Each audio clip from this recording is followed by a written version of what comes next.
हाल चाल पूछम नहीं पसंद करत आप लोग चला आए हुए बहुत बड़ी बात है।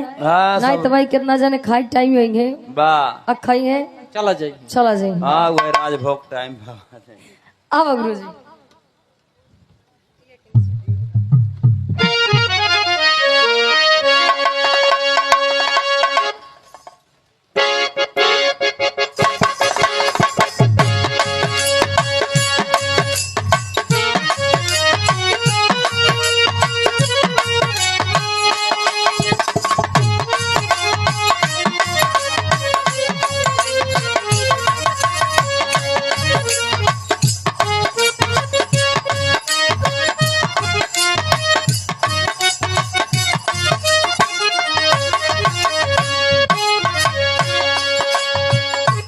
पुराने समय के दुल्हन पहले के समय में शादी विवाह हो जात रहा, लेकिन एक दूसरे के दीदार एक दूसरे का नहीं देखत ताकत बियाह हो जाए घरे आई जाए तब तक दुल्हा दुल्हन एक दूसरे के देखे न रहे।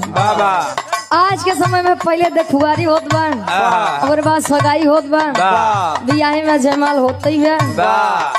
अब तो कितना जने घरे लिया के जाते न वो जयमाल करत भैया हो। शादी विवाह भा जब अपने ससुरे आए जब दुल्हवा गए अंदर अब दुल्हिया लगे सोचत बा पता ना हमारे कमरम के आई बा लाग अपने सासू अम्मा का आवाज दे ए अम्मा अब यार दुल्हा डेर के मारे खटिया के नीचे घुस गया। सोचत बा यार का करे वे कुछ करबो न भये ऐसी बोलबो न भये इलाज चल रही दुल्हिया कहा जब सासू माइयो करे आई तब का कहे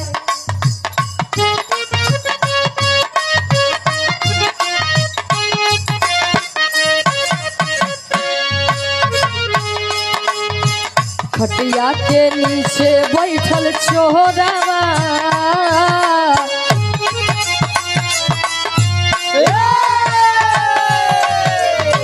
खटिया के नीचे बैठल छोरावा सासु पानी कोरा नाय जोरावा खटिया के नीचे बैठल छोरावा सासु पानी कोरा नाय जोरावा खटिया के नीचे बैठल छोरावा सासु पानी कोरा नाय जोरावा।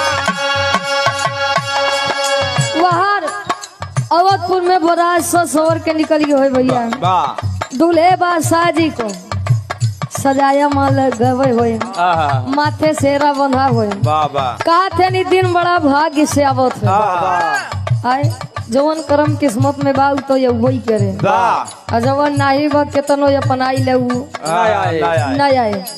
कवि जी लिखते हैं वर्णन करते हैं का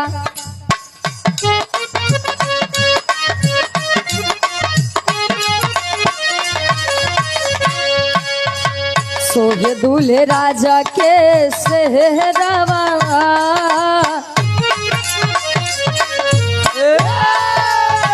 सोहे दूल्हे राजा के सेहरावा चम चम चमकेला चेहरावा सोहे दूल्हे राजा के सेहरावा चम चम चमकेला चेहरावा सोहे दूल्हे राजा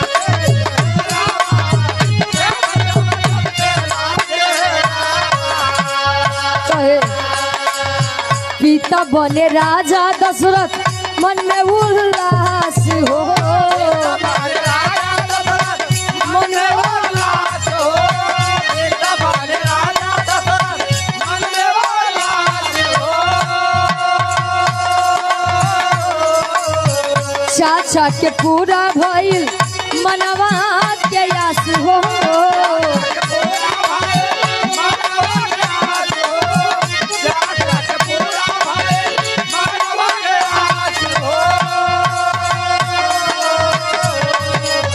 भैया के दिल में लहरावा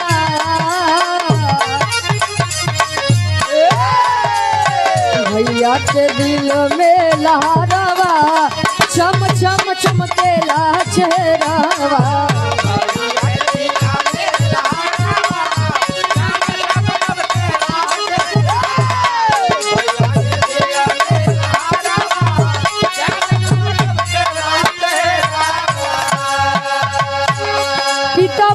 राजा दशरथ मन में उल्लास हो, चाचा के पूरा भइल मनवा में आसो।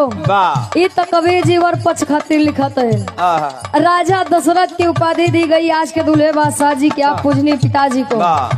और बारात सजकर जब यहाँ पर आएगी, स्वागत सम्मान होगा भैया। वो तो वर पक्ष से रहा, लेकिन कन्या पक्ष से इस संसार में सबसे बड़ा दान कन्यादान होता है। जो भी इस महत्व को, जो भी इस दान को महत्व दिया है, समाज में उसकी अपनी एक अलग पहचान होती है। अजय केवल बिटिया का बोझ ही समझे हैं, भगवान करे उनका। आगे कवि जी लिखा था इनका,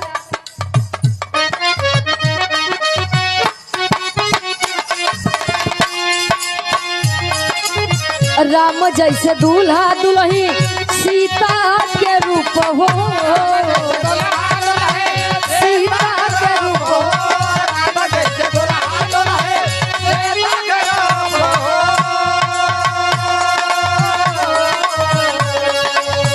दुल्ही के पिता बाड़े जैसे जनक धूप हो,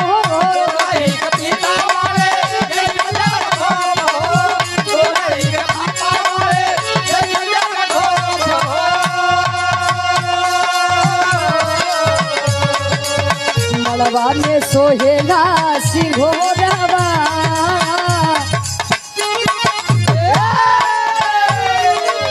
मड़वा में सोहेला सिंघोरवा, चम चम चमकेला चेहरावा।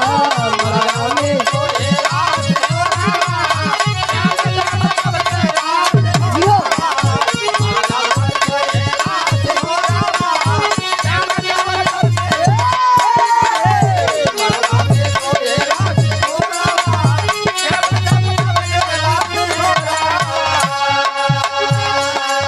राम जैसे दूल्हा दुल्ही सीता के रूप हो, और दुल्ही के पिता बड़े जैसे जनक भूप हो।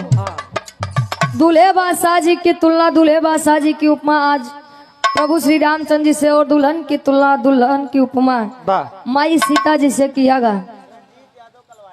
कलवारी से आप धर्म के बड़े भाई रंजीत यादव जी इस भाव को समझते हुए 101 रुपए का महान आशीर्वाद।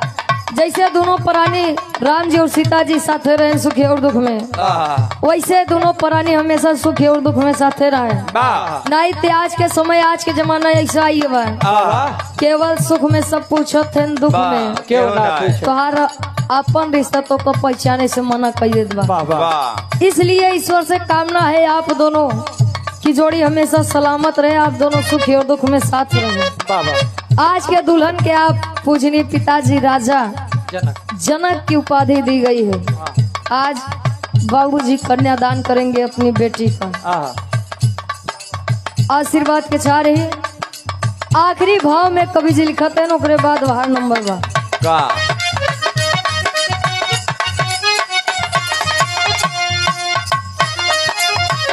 गुरुवर बिहारी गुरुगाड़े सखी भजनिया,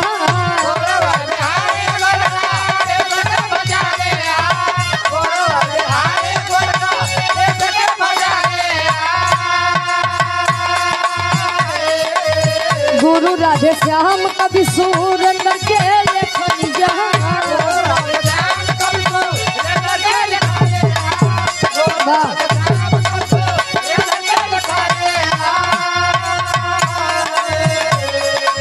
रुचिया दो गावेली तरनावा, रुचिया दो गावेली तरनावा, चम चम चमकेला चेहरावा, रुचिया दो गावेली तरनावा।